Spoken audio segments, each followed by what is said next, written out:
Deep in a bustling city where yellow cabs honked and skyscrapers touched the clouds, lived a girl named Penelope. Penelope loved animals, especially the ones you didn't usually find in cities like elephants and giraffes. She spent hours drawing pictures of exotic creatures and imagining what it would be like to have a zebra as pet. One sweltering afternoon, as Penelope was watering her wilting petunias on her balcony, she heard a faint, "Excuse me." Penelope looked around. No one was there. She went back to her petunias.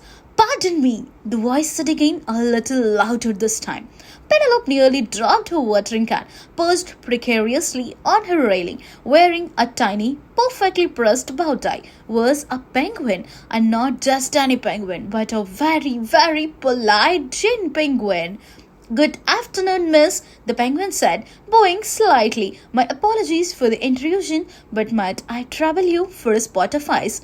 Penelope, recovering from her shock, stammered, "Ice? Like from the freezer?" The penguin nodded gravely. "Precisely. The heat, you see, is quite unpenguiny."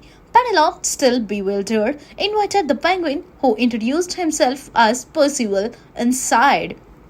Percival politely waddled to the freezer, helped himself to a generous scoop of ice, and then, to Penelope's amazement, began to give her very proper advice on petunia care, a touch more drainage. "Perhaps," he suggested, peering at her pot with a discerning eye. By the time Percival announced it was time for his evening constitutional, which apparently involved waddling down the street and politely greeting passers-by, Penelope knew she had made the most unusual and most charming friend in the entire city.